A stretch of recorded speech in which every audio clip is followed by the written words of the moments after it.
எல்லாருக்கும் நமஸ்காரம். இன்னைக்கு நம்மளுடைய திருவாய்மொழியில கோவில் திருவாய்மொழின்னு ராமானுஜர் தொகுத்த அந்த கோவில் திருவாய்மொழியில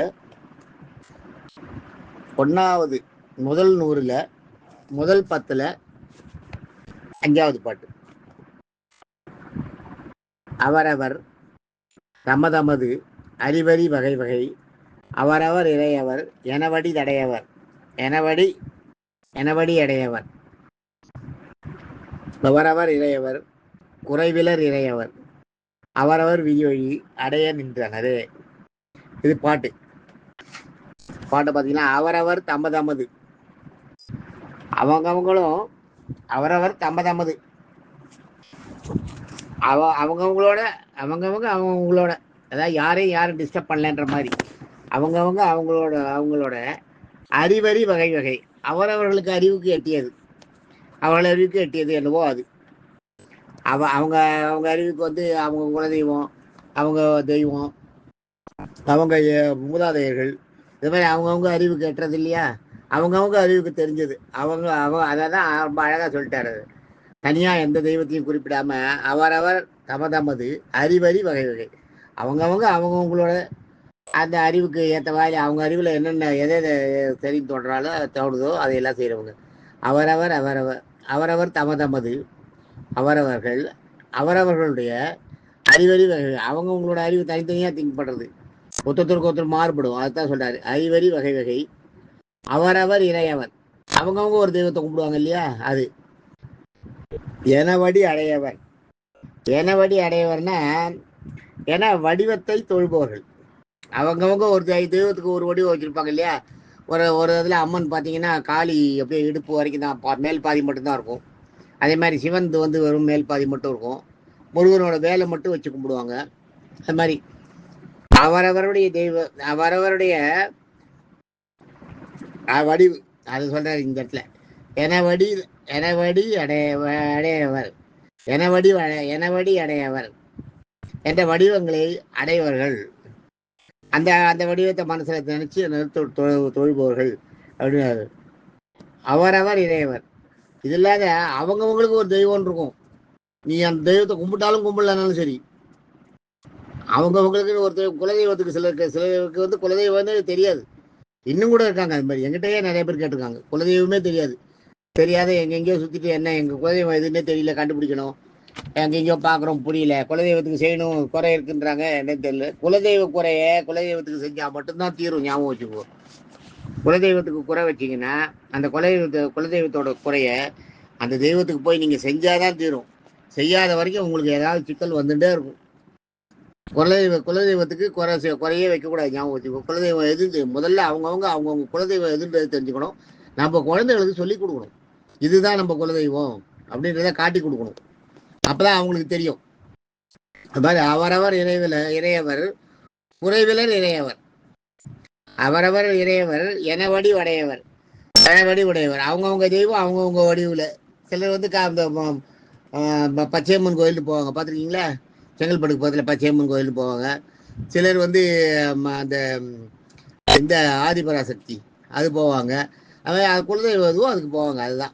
அதை தான் இங்கே சொல்றார். அவரவர் இறையவர் குறைவிலர் இறையவர். அவங்கவுங்களுக்கு ஒரு தெய்வம், அதுக்கேற்ற மாதிரி எல்லாருக்கும் தெய்வம் இருக்கு, யாருக்கும் குறையில்லை. எங்களுக்கு குலதெய்வம்னு இல்லை, எங்களுக்கு குலதெய்வமே கிடையாது, யாருக்கும் தெரில அப்படின்னு சொல்றதுக்கே வழி இல்லை. அவரவர் இறையவர் குறைவிலர் இறையவர். குறைவே கிடையாது. அவங்கவுங்க தெய்வத்துக்கு அவங்கவுங்களுக்கு குறையே கிடையாது. குறைவிலர் இறையவர். அவரவர் விதி வழி. அவங்கவுங்க விதி எப்படி இருக்கோ அது மாதிரி அவங்கவுங்களுக்கு என்னென்னு எழுதப்பட்டிருக்கோ அதை சொல்றாருங்க. அவரவர் விதி வழி, அவங்கவுங்களுக்கு என்ன விதியோ அதுபடி அடைய நின்றன.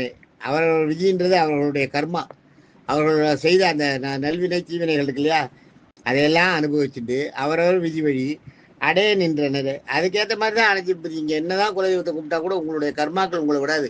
அந்த கர்மாக்களோட பலனை வேணா கொஞ்சம் கடுமையாக தாக்காத, கொஞ்சம் மட்டுப்படுத்தி வேணா பண்ணலாமே ஒழிய உங்களுக்கு இல்லாம பண்ணவே முடியாது. எந்த குலதெய்வமும் பண்ணக்கூடாது. அவங்களுக்கு அது மாதிரி அந்த இது கிடையாது. நீங்கள் செய்த பாவங்களோட இதை நீங்க தான் அனுபவிச்சாகணும், வேற யாரும் வரமாட்டாங்க. அதை வச்சுங்க மனசில். நீங்கள் செய்த பாவத்தோட இதை நீங்கள் தான் அனுபவிச்சாகணும். அவரவர் இறையவர், அவரவர் அந்த அவரவர் விதி வழி அடைய நின்ற நிறைய. நம்ம விதி அவங்கவுங்க விதி எப்படியோ அது மாதிரி அவங்க கர்ம வினைகளுக்கு ஏற்ப அவன் வாழ்வு அமைச்சுப்பாங்க அமையும் அப்படின்றத சொல்றாருங்க.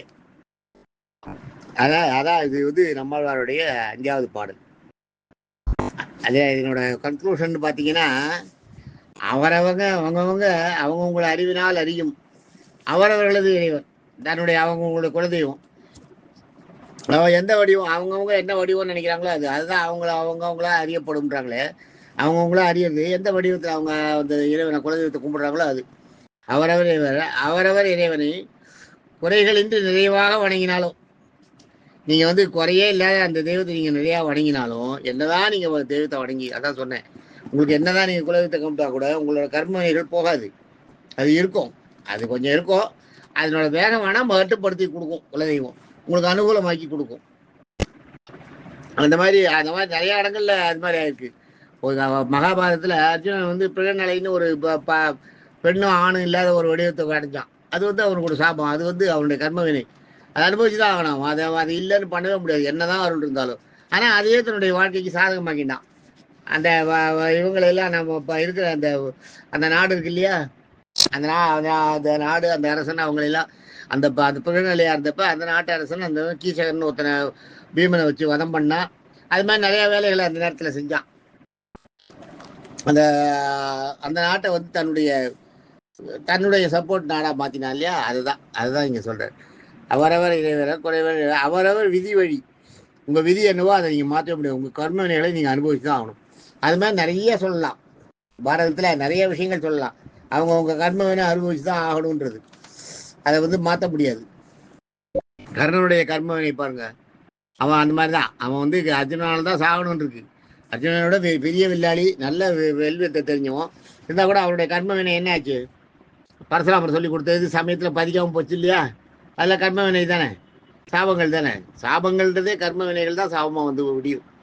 யார் வாய் வழியா வரும் அது. அதான் அந்த மாதிரி கர்ம வினைகள் நம்ம அனுபவிச்சுதான் ஆகணும் அப்படின்னா. நீங்க என்னதான் உங்க குலதெய்வத்தை கும்பிட்டீங்கனாலும் உங்களுக்கு மட்டுப்படும். அதை வேற மாதிரி உங்களுக்கு சாதகமாக வேணா மாத்திக்கலாம். ஆனா அதை அனுபவிக்காத நீங்க ஸ்கிப் பண்ணவே முடியாதுன்றது சொல்றாரு இந்த இடத்துல. தேங்க்யூ. நாளைக்கு அடுத்த பாட்டு பார்க்கலாம்.